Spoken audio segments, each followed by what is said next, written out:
The transformation of Addis Ababa is reminiscent of the transformation of Dubai in the early 2000s. It's a phenomenon to see. An old city morphing itself into the new, with electronic billboards everywhere, new roads, flyovers. It's precisely what I saw happening in Dubai. From our arrival at the airport, the signs of change are obvious. Bole International Airport is more organized, it looks pristine, refined, and everything moves seamlessly. As we drove out of the airport through Bole, the change is even more obvious and undeniable. Old, tattered, decrepit buildings have been facelifted, with modern refurbished structures and apartments all over the place. New buildings are sprouting everywhere, and now the city has even tunnels that run under buildings, just as you find in Switzerland. From what used to feel like an old North African city, Addis Ababa now feels like a fusion of a modern, oil-endowed Arabic city that meets a Mediterranean European city with wide walkways and boardwalks, cafes on the sides of each road, huge green belts of trees and grass adorning sidewalks. It's beautiful. This is even more remarkable when you consider that Ethiopia is one of the oldest civilizations in the world, coming all the way from Kush and the Aksum dynasty. For such an old civilization to renew itself at the rate at which Ethiopia is doing it, it's the most beautiful thing to see. As we drove through the city, everybody, many of whom have been coming to Addis Ababa for the past 8 years, could not help but marvel at the development that is happening within the past 12 months.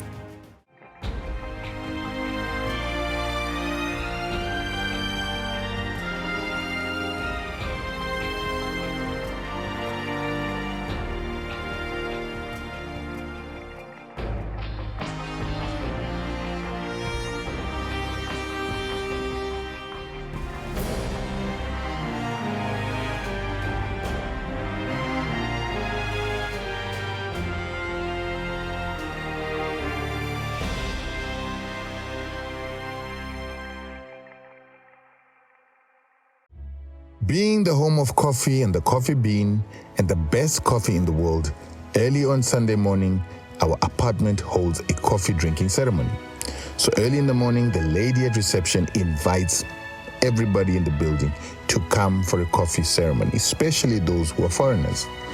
Initially, I wasn't interested because I'm not much of a coffee drinker. But eventually, I decided to try the coffee.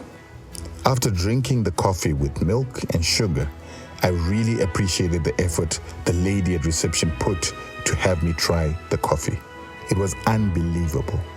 It had a rich, roasty, smooth coffee cocoa flavor, and it was matched by a rich aroma of a potent coffee espresso smell that I last smelled when I was in Italy some time ago.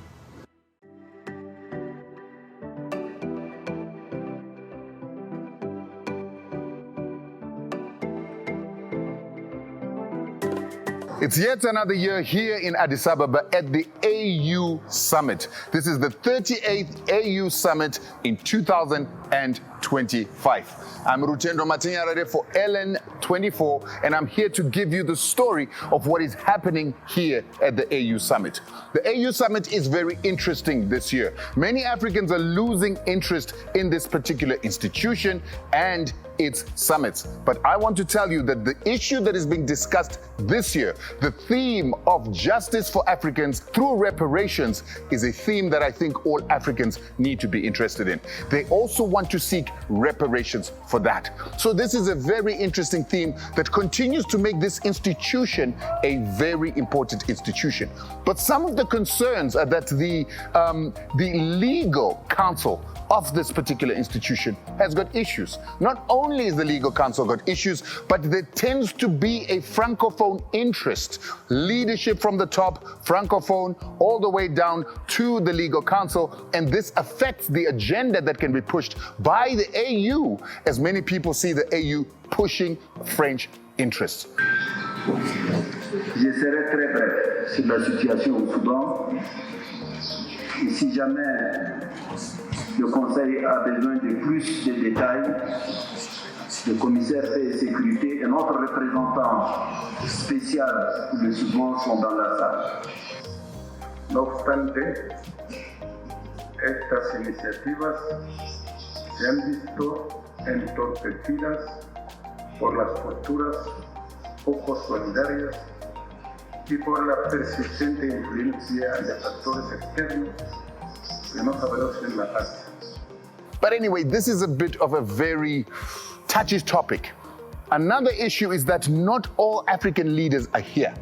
For instance, the Sahel leaders, when we look at Burkina Faso, Mali, and Niger, they're not here. And the question is, how can we continue to have discussions as Africans with the exclusion of some of Africa's members, particularly those members that have freed themselves from France Afrique? As you can hear, this theme of France Afrique continues to be an issue in the AU and continues to divide the African peoples. And we want a situation where the AU is going to deal with issues for Africa and not necessarily Francophone, Anglophone, or Lusophone. But anyway, I'm not going to depress you with the things that are happening in that building alone. I actually have a beautiful story to tell.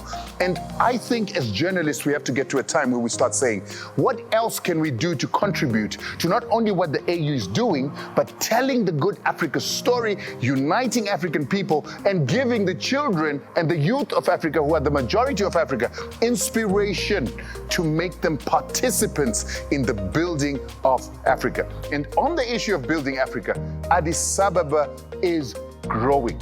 Addis Ababa has developed significantly from the last time that we were here at the summit. And that is the story that I actually want to focus on today. This city is growing. The buildings, we're seeing a lot more buildings coming up, a lot more buildings being completed. Not only that, we have seen them fixing the roads, the paveways. This place is looking like a mini Dubai, and I think there is a beautiful story to tell there, and that's what I want to tell you today. So, come with me so that I can show you just the hustle and bustle that is Addis Ababa and how Addis Ababa is growing.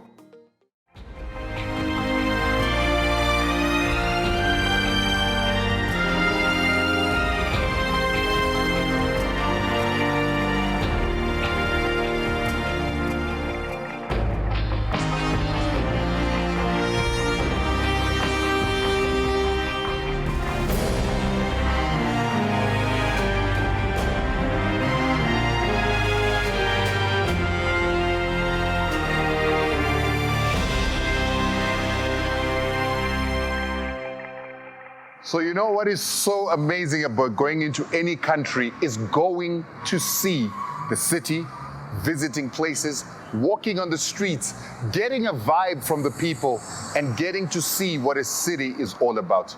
I know many of you, once you talk about cities in the world, you would never think of Addis Ababa as one of the cities that you visit. But trust me, Addis Ababa is absolutely beautiful. It's a world-class city. When I come here, I feel like I'm in a mini Dubai. They're building up this city. It is looking absolutely beautiful. So first of all, let me show you the walkways. The walkways that have been created in this city, spacious, roomy. You've even got a bike lane.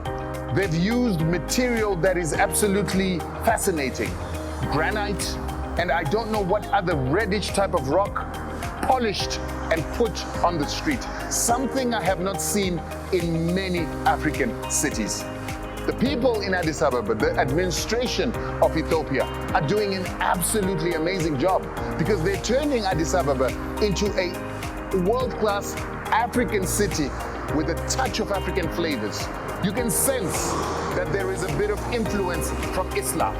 You can sense that there is a Eurocentric feel to it as well. The lights are ornate, the pavements wide. But what I found particularly interesting is the nature, the trees. They've even got grass on the sides of the city walk.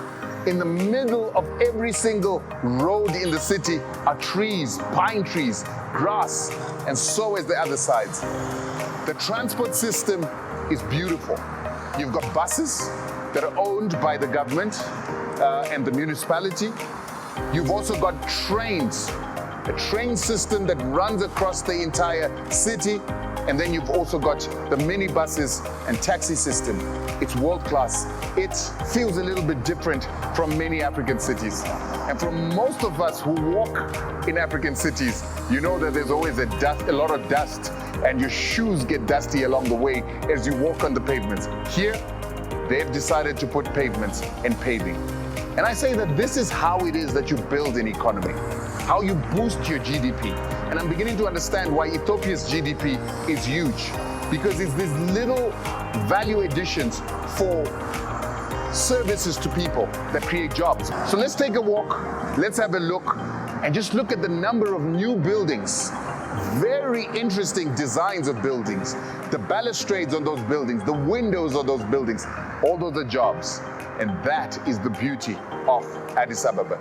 Let's have a look at what's going on in Addis Ababa, take you through the streets, go into the restaurants, get on the buses, and get to see just the miracle that is taking place in building the little Dubai of Africa. So a lot of times you hear this word world class. It's a world-class city. They're building a world-class city.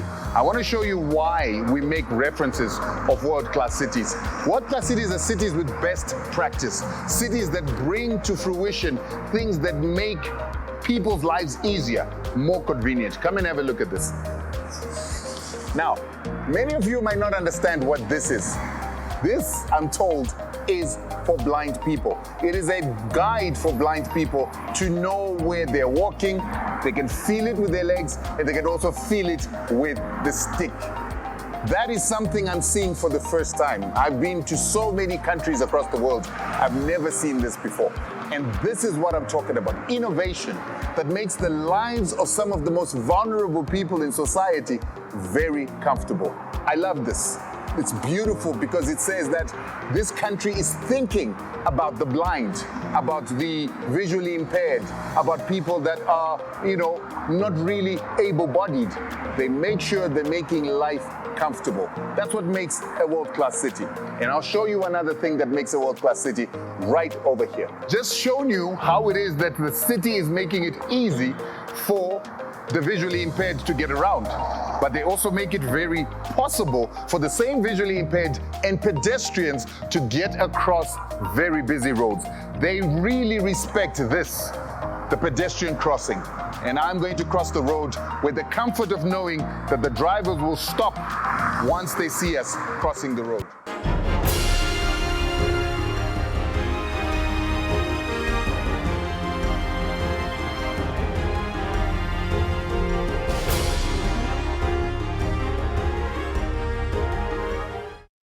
So as you can see, I'm on the other side, and still you've got that strip for the visually impaired.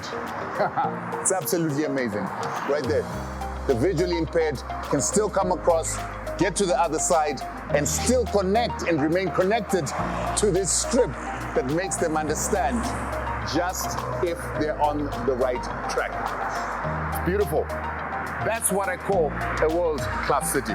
Let's go and see what more is to offer.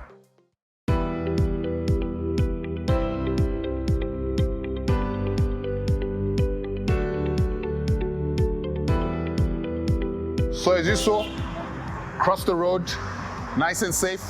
But what is interesting is that there's so many new and beautiful buildings that are actually rising in Addis Ababa. As you can see behind me, not only are they new buildings, but beautiful buildings, amazing design, amazing architecture that brings a fusion between Africa and the international world, with buildings that look like it could be in China, it could be the United States, And what I've been saying is, as you can see, the windows are just being laid.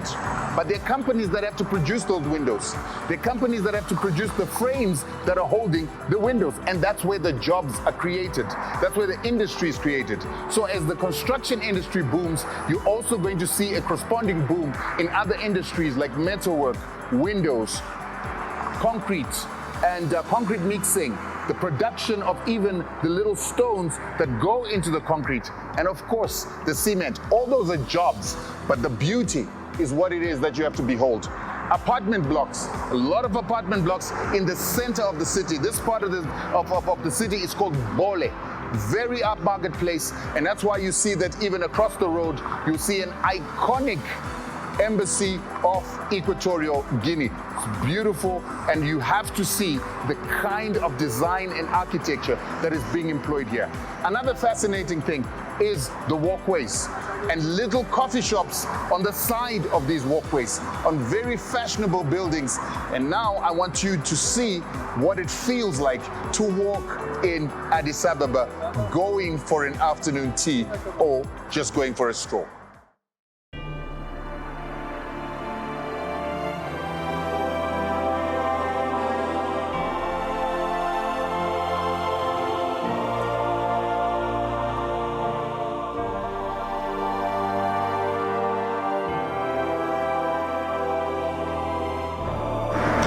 So what I'm finding fascinating is the functionality of the infrastructure that they're developing in Addis. So they've created these walkways. They've created this for the visually impaired. But look at the order. Look at the people. They walk on the parts that they're supposed to walk, and they leave the cycle track. The orderliness. When you come to my city, there is no order like this. People walk anyway, everywhere. But the people in Ethiopia are using the infrastructure the way it should be used. Orderly society, civilization is being brought through the infrastructure that's being developed. I'm loving it. And as for the coffee shop, as you walk, if you decide to have something to drink, you can just walk into the coffee shop, because coffee is a very big part of Ethiopian life. This is why I'm saying it's a world-class city, because the society has got the mentality to actually adhere to the development of the infrastructure and the developments that are taking place in the society. I'm loving it. I'm loving every moment of it. So like I was saying, Addis Ababa is feeling like a modern cosmopolitan city. People are recreating, sitting in restaurants, having coffee, having lunch. The beauty of the restaurants is that above you've got apartments, and right below you actually have recreational facilities. You actually restaurants, and even beautiful places like these fountains of water, just to put life, energy. It feels like Europe to a certain extent, but in its own special way. They're taking advantage of the light, the sun, the summer that we have in Africa for people to enjoy themselves like this. But here's something that I actually found very interesting. The lighting in this place and the digital communication, it's like a modern city. Everywhere you've got these LEDs, LCDs, whatever you call them, behind you with communication, advertising, and even key messages from government. But at night, they have an effect of actually giving this bright, like you're in New York City at Times Square. That's how much light you find, but you might even find more light in particular Bole. And that is something that I found very fascinating about Ethiopia. And that's why I'm saying that this city is beginning to feel like it's a mature, grown-up character within the sense of African cities. It's a city that makes it fashionable and makes you desire to be out at night, even out in the afternoon, sitting at one of these restaurants, enjoying yourself, absorbing the sun and absorbing the atmosphere, as you can see happening right over there. So what I find very interesting about this city, I've told you that it's changing and it's been transforming since we last came here for the last summit last year. But I want to show you the before and after story. So where I'm standing right now, as you can see, there is gravel. You can see concrete that's being put here. There is no pavement. This used to be a dusty pathway. But right now it's under construction. And this is part of the construction that you're seeing right here. That is part of the transformation that we're seeing here in Addis Ababa. So you've got a path that's already beginning to take shape above there, a cycle track that is still being paved, and right here we're seeing the job starting from scratch.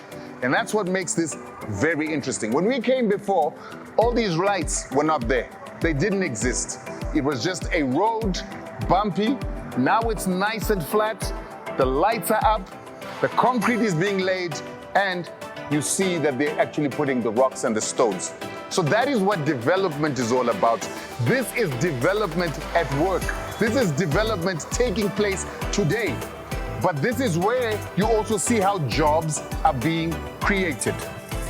See, this is gravel, crushed rock, crushed granite, or whatever, basalt, you name it. And these rocks start off as a big boulder. Somebody has got to mine it. After it's mined, it's crushed. That's jobs.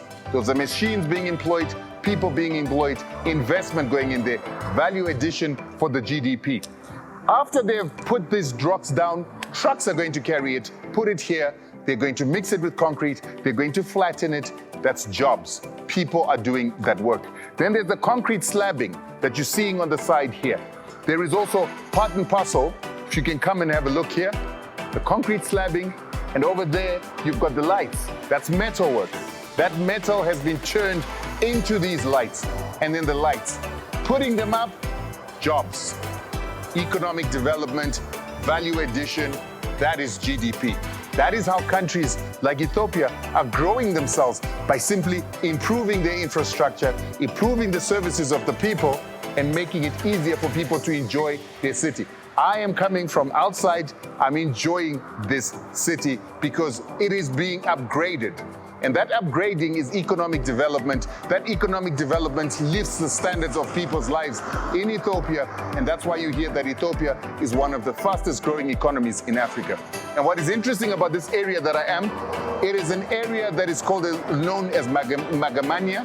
And Magamania was one of the oldest parts of Addis Ababa. But as you can see, Magamania is taking a facelift. Let's go and get a bus, get on the transport. Let's see how the transport system works. Told you that there's an interesting bus network that is over here. Goes to show part and parcel of a great city in the works, a great megapolitan that functions and works for the people.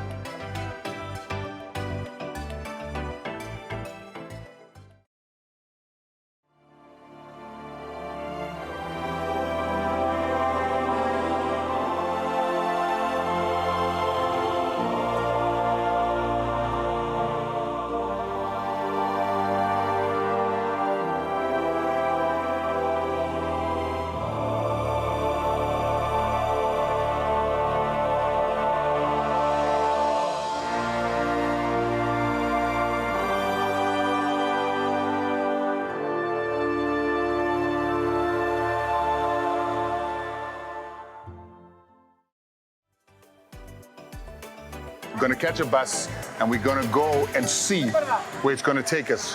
Hopefully we're going to get to a station where we're also going to get a train just to see how well the transport system works in Addis Ababa.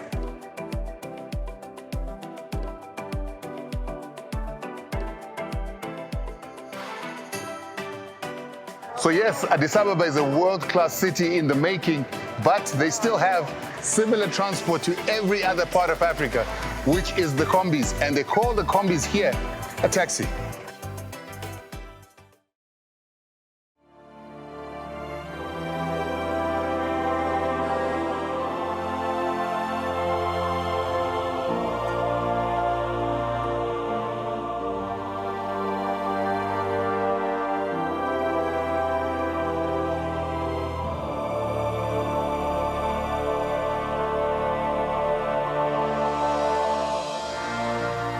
So apparently the bus is called Ambassador Bus.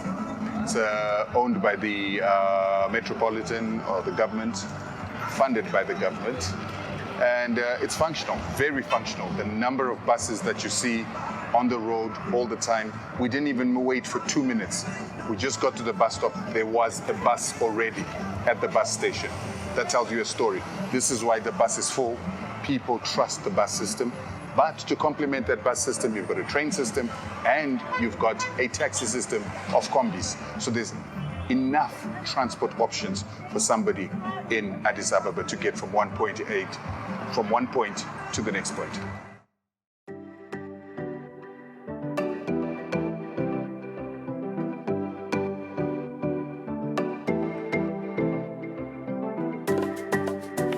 Now we're getting down. Let's go to the train.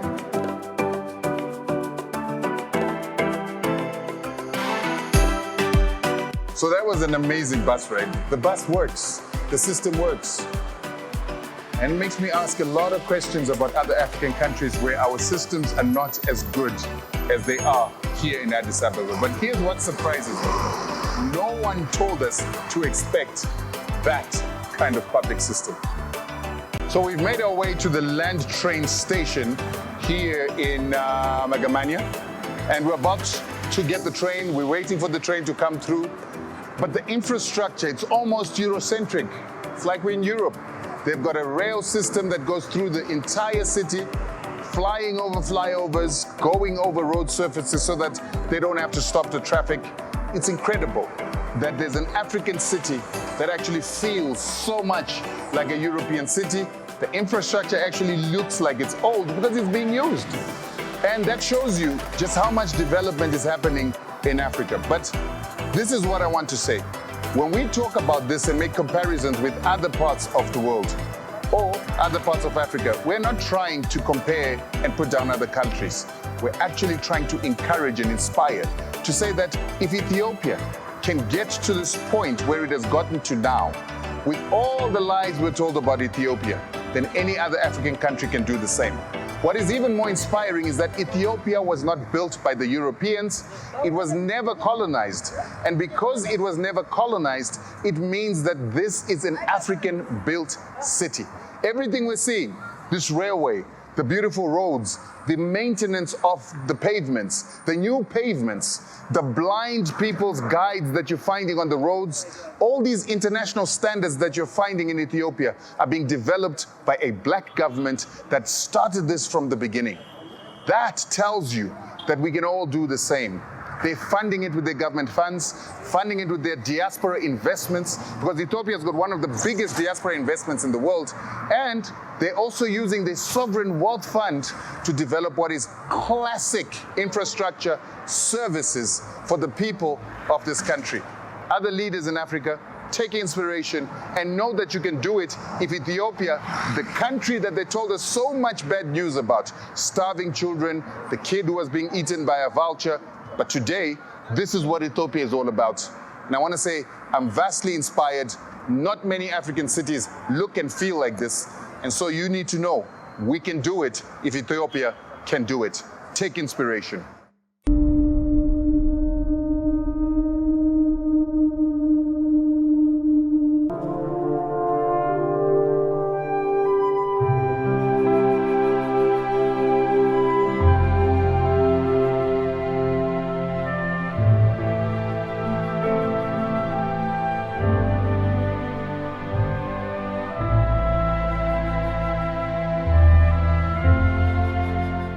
I just dropped off the train, but unfortunately they don't allow cameras in the train, so we're not really able to take our camera and the team to shoot. And I have to say that if I've got anything to complain about Ethiopia, because I'm very happy about everything that I've seen, is the one thing is there's a lot of restrictions. And some of the restrictions include not taking pictures in certain places, not taking pictures in the train. And I have to remind Africans that one of the reasons why we fail to market ourselves, the reason why it's a surprise for many of you to see how beautiful Ethiopia is, how beautiful Addis Ababa is we've got too many restrictions on cameras and people's ability to use social media to market, publicize, and celebrate the beauty of our countries.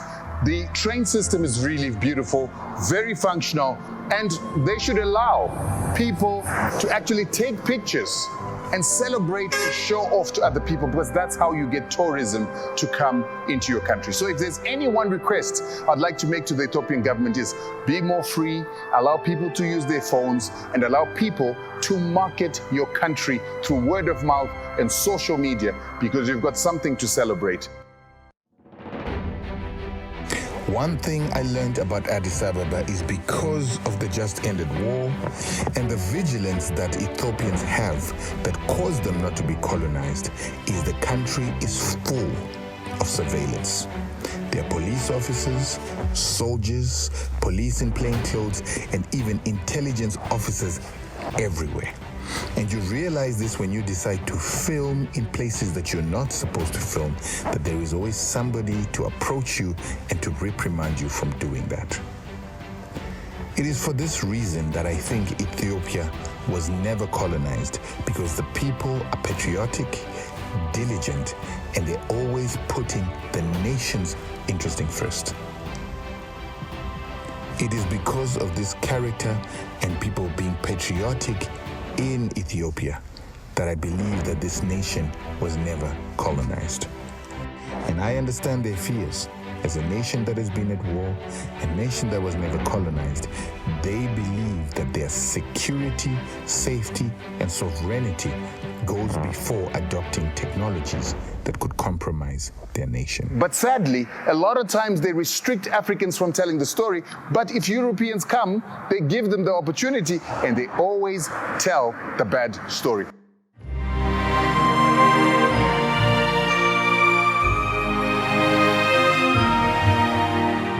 So it has been a very interesting day going around Addis Ababa, just looking at the development that is happening in this place.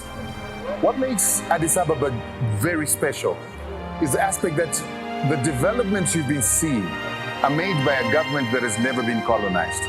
So all the infrastructure that you've seen is African-made infrastructure by the Ethiopian people.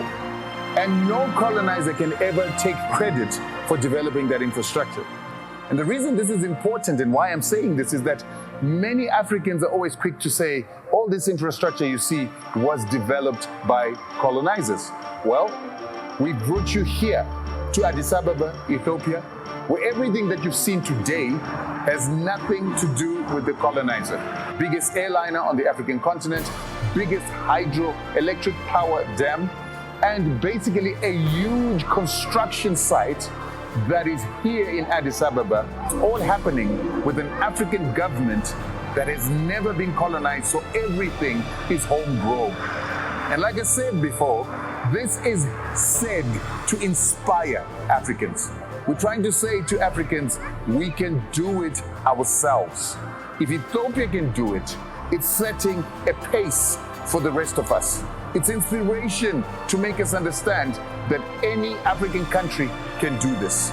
But besides the politics, besides the inspiration that I have acquired from Addis Ababa, I'm still here to experience the life. But you can never really experience a place without tasting the food and understanding how people hang around and enjoy their social lives. So today, after a day of shooting, now I want to go and just taste the food and find out what it is that people are eating in Ethiopia. Because what happens with food is it tells you about a people's soul, spirit, and essence. So let's go through and let's have some food. So after going through Addis Ababa the whole day, walking the streets, talking to people, what I really needed now was a traditional Ethiopian restaurant to experience an Ethiopian meal. How are you? How are you? I'm good. How you doing? You great? Good. Alaikum salam. Ketsega is raw beef or goat or sheep that you eat with a piece of bread, or you eat it with injera together with a very hot, spicy sauce. I was also going to have shekletebs. Shekletebs is the very same meat that is cut into small little pieces and cooked on a fire in a clay pot. And you can have that again with the injera Or you can decide to have it with bread or rice or anything else of your choice. But traditionally, you must have this with injera. When I asked them about the new president and the great work he's doing transforming Ethiopia, they had a lot of compliments to give, but they complained about the rising cost of living. So we decided to sit down while the ketsega was being prepared. The ketsega came, there were raw lumps of meat on the plate, together with injera. The meat is grass-fed, yellow-fat beef, sheep, or goat. It's usually organic. And on the side is a spicy sauce and injera. Now imagine, guys, if it was not organic, could you be eating it raw like this and it tastes so clean? Injera is a flatbread, a starch that is made from a grain called teff. It is then turned into what looks like the crust on the bottom of a pot of pap or a pot of millie-meal porridge, and that has a sour flavor that feels like fermented millet beer. It's eaten cold, along with the ketsega, which is also cold, that is the raw meat, and you have that with a chili sauce that is spicy and rather tasty. As a sign of friendship, when the ketsega comes on the table, you take a piece of meat from the plate, cut it with a sharp knife, then you wrap it with injera and dip it in the sauce. Then you feed other people with your hands right there on the table as a sign of friendship. I had people feeding me in this way, and I also fed people in the very same way. You feed me. Okay. Right. Because you are my best friend. Yeah. All right.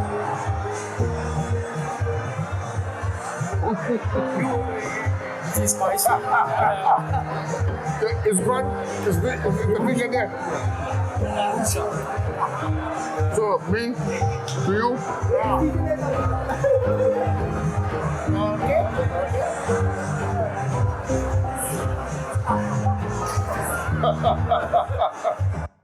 However, the texture and the flavor doesn't come as much of a surprise to those of us that eat our meat rare and, underdone.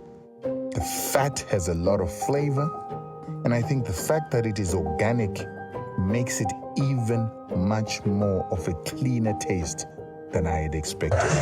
Yellow fat. It means that it's grass-fed beef. According to the guys that I was sitting with, 500 grams of this raw meat or ketsega, or the cooked meat, the shekla tebs, cost $25 for 500 grams. So it is considered a luxurious meal, and it is not eaten all the time, but is eaten when people are celebrating and generally shared by a table of friends.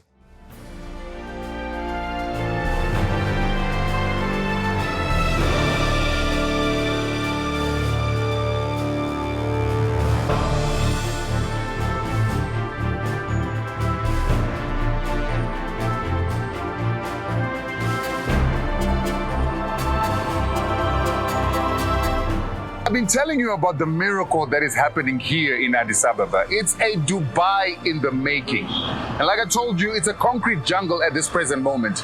But as you saw, we showed you the wide broadways that looked like you were in China, in Shanghai, in New York, or some of the other more modern cities. And the way this thing is happening is what you're seeing behind me here. This is the old Addis Ababa that is being changed every day as we speak for the past 11 months. They are removing the gravel. People used to walk here, there were old pavements. They are taking those old pavements away, putting new pavements. And every day in Africa, you're always asking, how do we create jobs? What must we do to create jobs? This is how it's done. You get workers to come, with these kind of TLBs, with bulldozers, to remove the old and to put the new. And when you begin to put the new, you're going to put new concrete, you're going to put cut granite, cut stones, polished stones. Those are jobs. Those are factories at work. The machines that are used to do that cutting require maintenance. Those are jobs. And then as time goes on, you can begin to manufacture your own parts. That's industry. That is what is happening in Addis Ababa. They are going up the experience curve. They are going up the manufacturing curve while everybody else is looking. Previously, projects will be started for 1 month and spread, or it will be elongated to 3-4 years. Yes. But currently, only the projects are fixed projects for 3 months or maximum of 5 months. So it is one good habit in Ethiopia. So they have to be continued like this. This is the new Dubai of Africa because Ethiopia has changed and we need to tell the good story about Ethiopia. This is Ethiopia. Not only are they turning Addis Ababa from old Addis Ababa into a new Addis Ababa by creating infrastructure, they have not forgotten nature. They have not forgotten the importance of environmental friendliness. Hence, they are putting in trees, planting trees, and planting green belts everywhere in the city. As we heard from one of the engineers, they told us that what we are doing is we're claiming 10 meters of roadside. We're going to put cycle-tracks. We're going to put strips for the visually impaired. And then they're also going to put walkways for pedestrians, making very wide boulevards.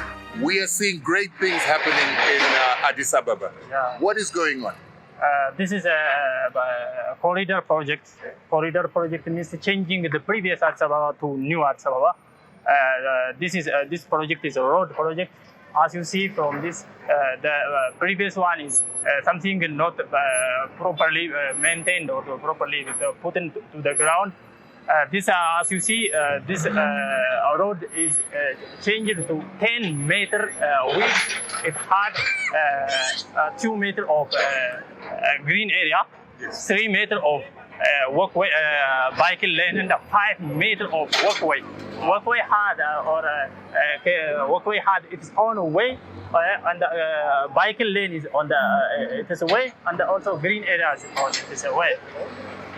In addition to this, the utilities you are seeing are at the top of the ground. For example, at the top of the, for example,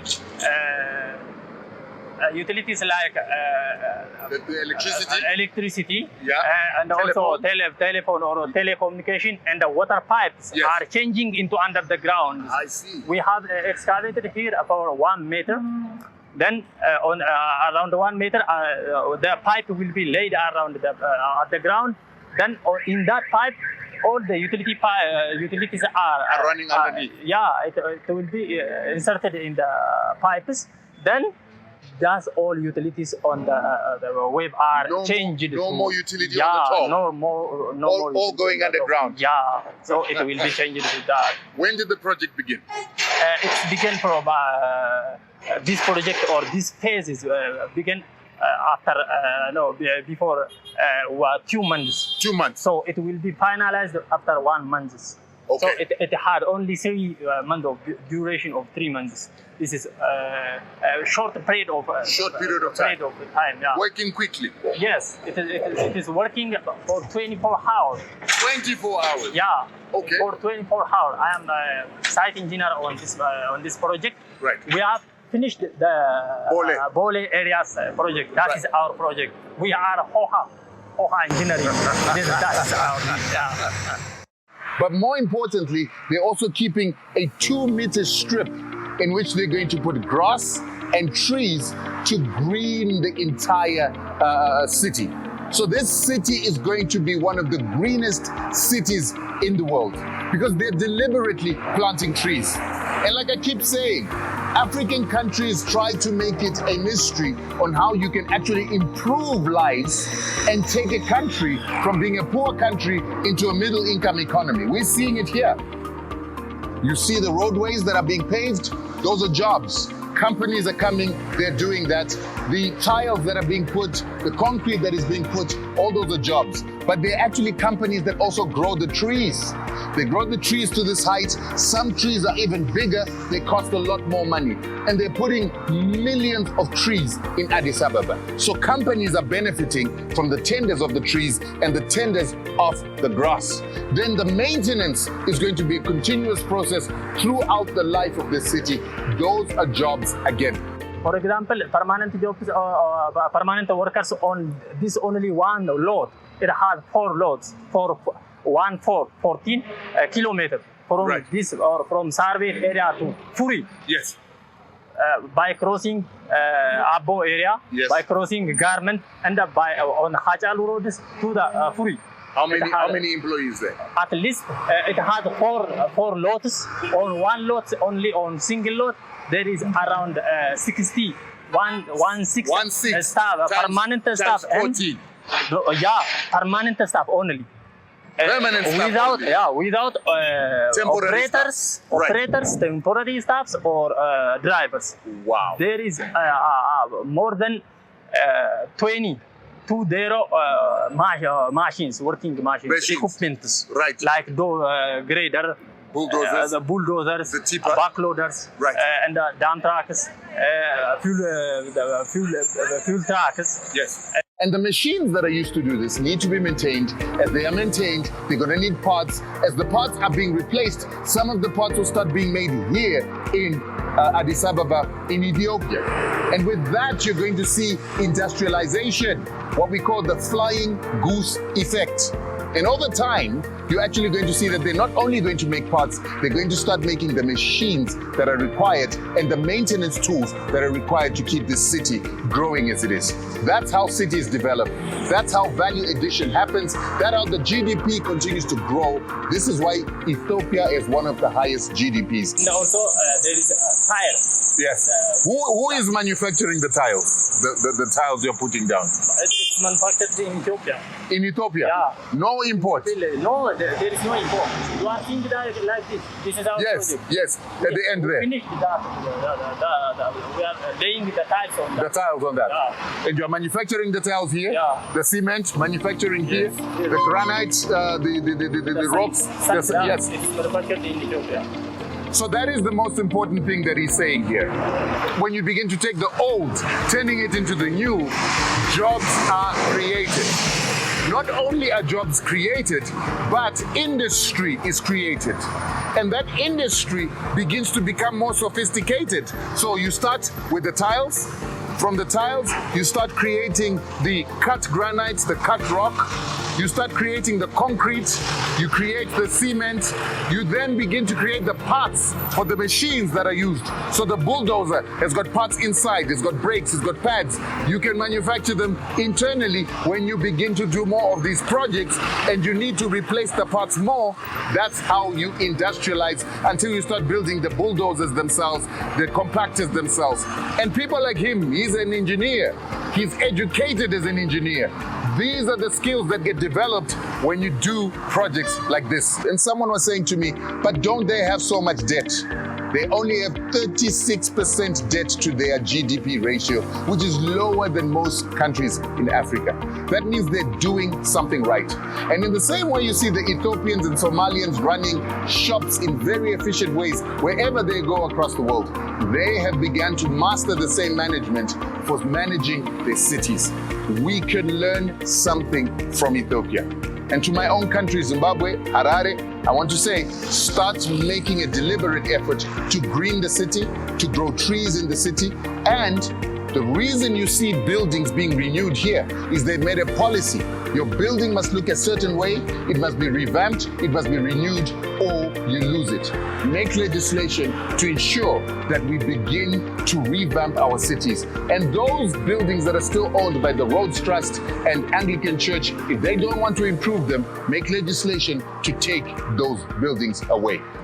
So the secret of Africa becoming productive is being shown here in Addis Ababa, in Ethiopia, where they're creating jobs by the government, giving projects like this, financing projects like this, renewing the city for its people, and by so doing, creating jobs, creating skills.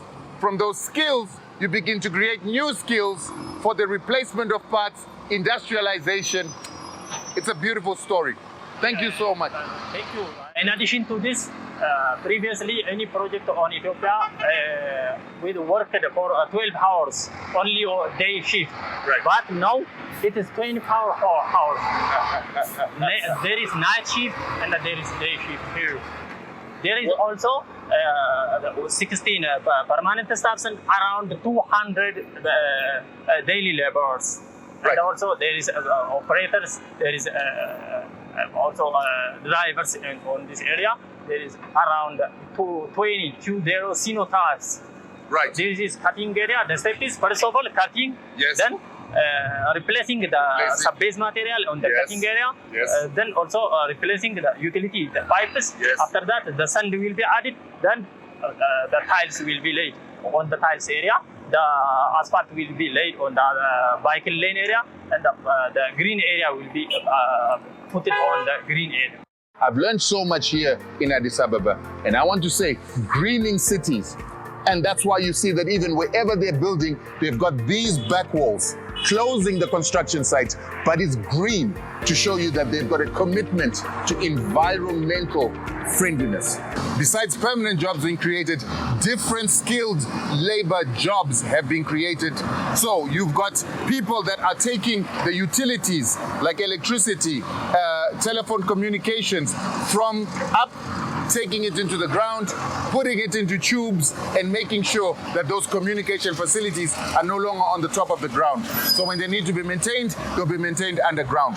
There are people that are doing the cutting, there are people that are doing the digging, and there are people that are coming and putting the pavement, the tiling, and the stones. They said that they're going to create a 1 meter for crops, plants, trees, and grass.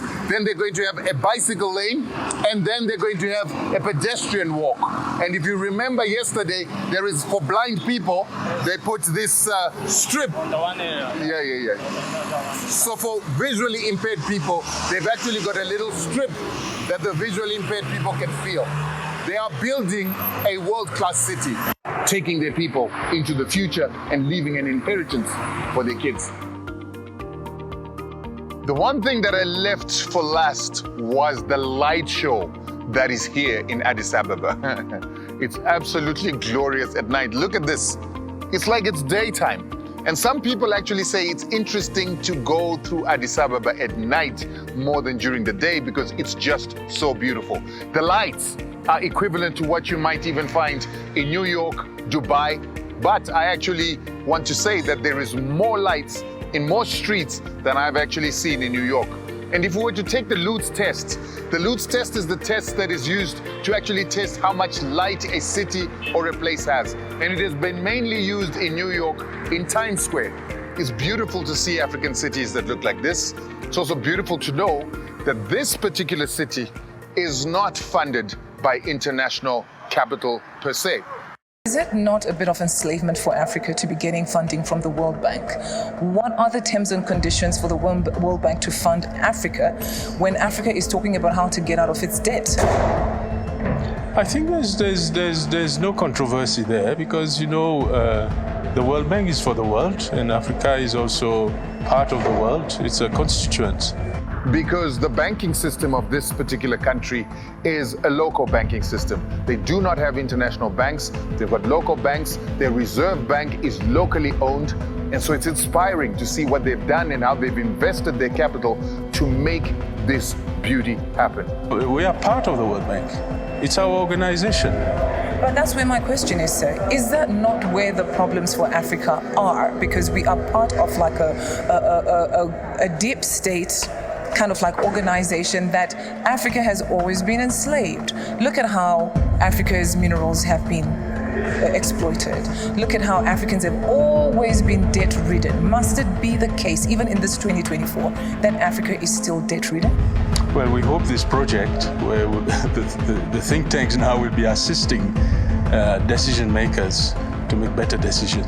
I would love to say that This puts a new definition to Africa being a dark continent. It is not a dark continent. And if you see Addis Ababa while flying, it rivals cities like Dubai that are very light, and even Saudi Arabia. And I would love to say this is beautiful. The beauty, it has a sense of African, a sense of Arabic Dubai, but there is a little something else that I can't really put my finger on that is uniquely Ethiopian. And this is what I would want to show you as one of my last clips of a beautiful day spent in Addis Ababa and a beautiful time that we've had here at the AU. AU leaders come, they see this, the white boulevards.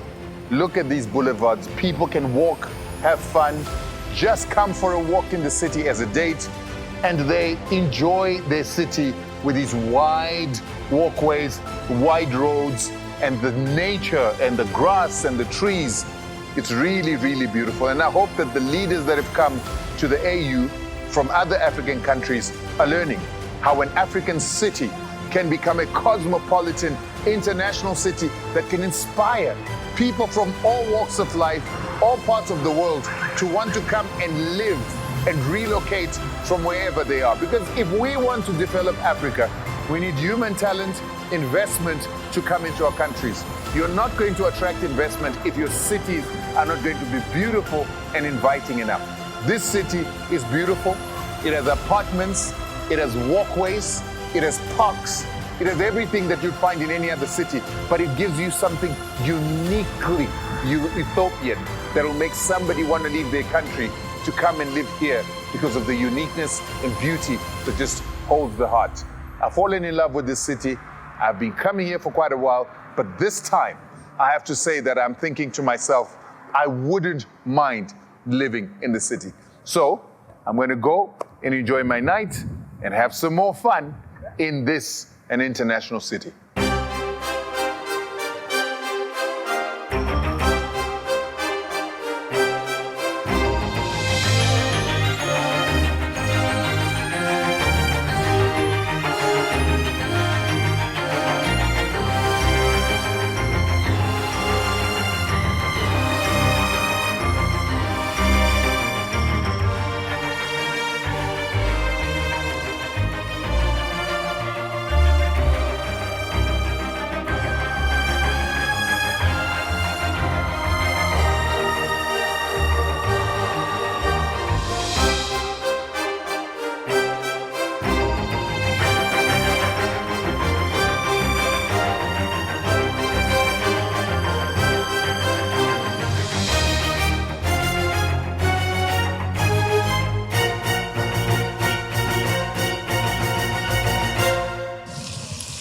So we could never come to the end of a trip in Ethiopia without coming to the place where Pan-Africanism and the resistance of colonialism was born.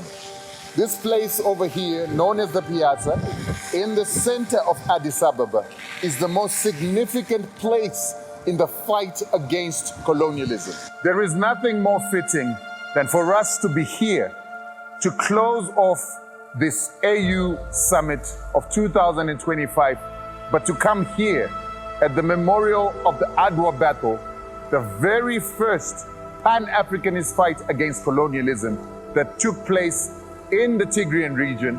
But here is a memorial built for the victory of Ethiopia against the Italians. Now, many of you have heard the fact that Italy tried to fight to colonize this country. Not only was it like that, but just 2 years after the Berlin Conference, 1884, the Italians thought that they were going to take over the land of the Ethiopians.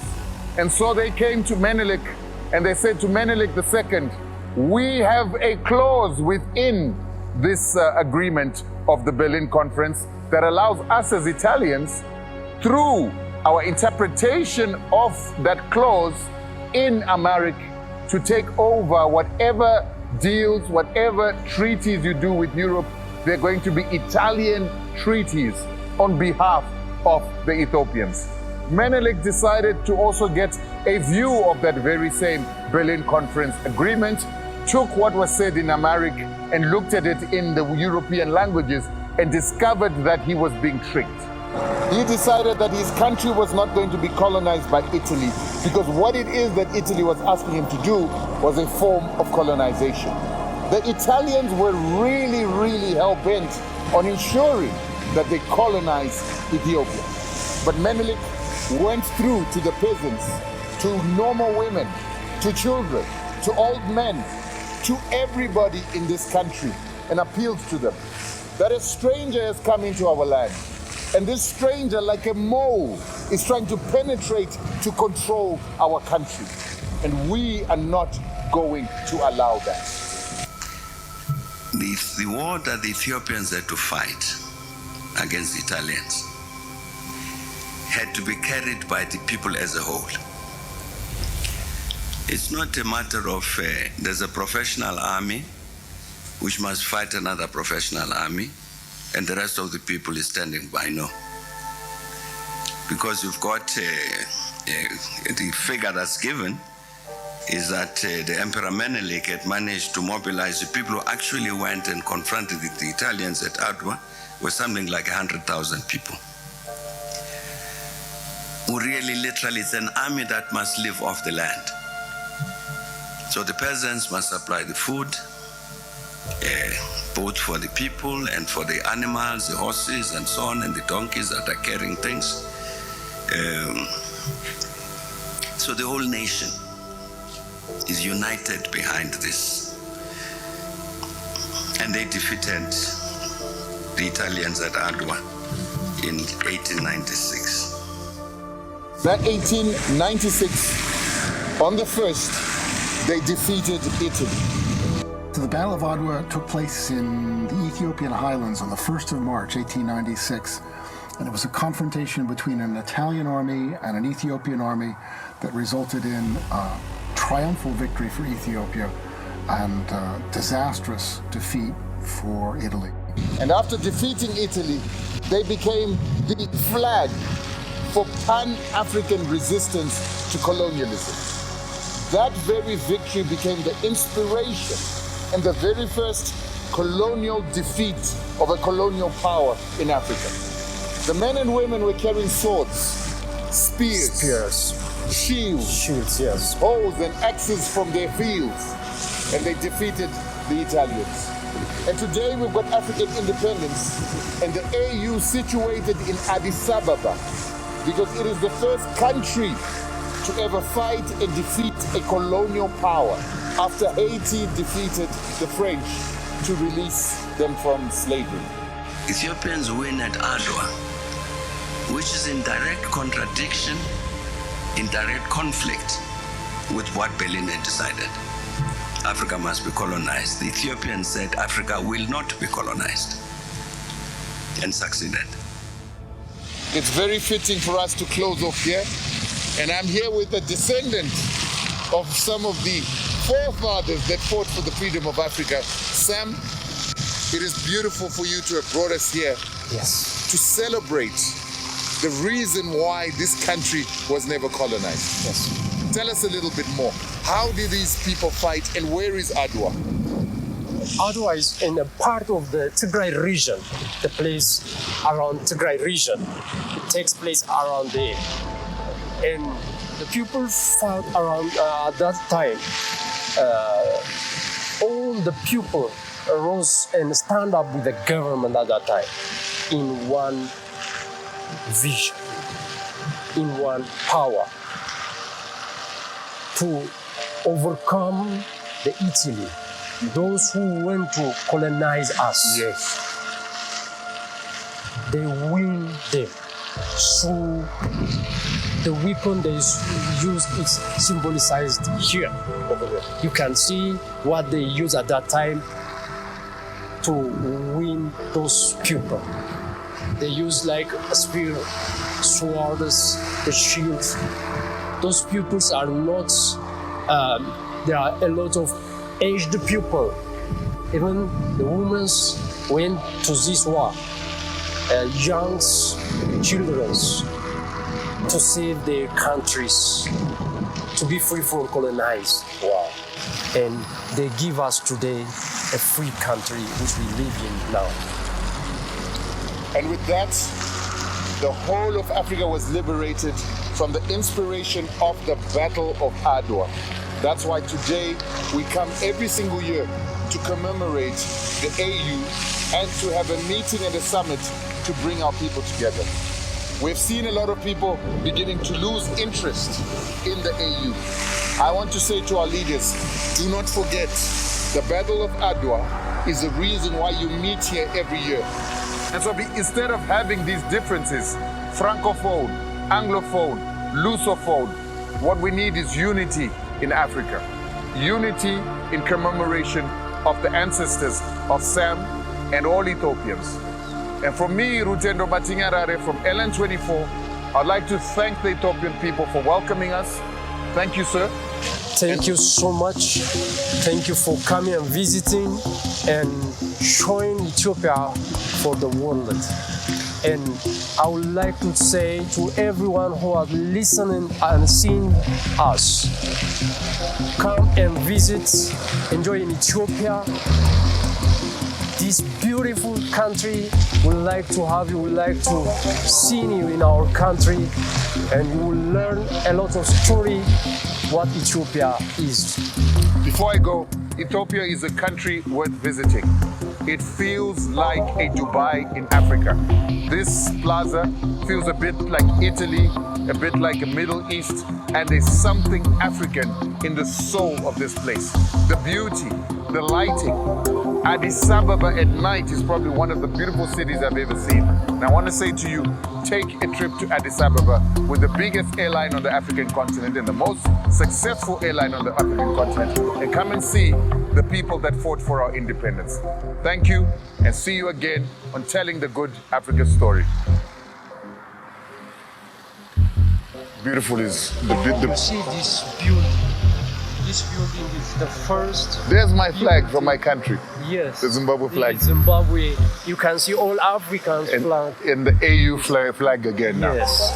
Oh wow, Angola once again. Yeah. It's really beautiful. Really beautiful. And what is the name of the building? This building is named Arada Building. The first building in the piazza and the biggest one in the piazza for the first time. And by the way, it's the oldest building, but it's renewed now and it looks like a new building. Wow, wow, wow. That's absolutely beautiful. Thank you so much, brother. So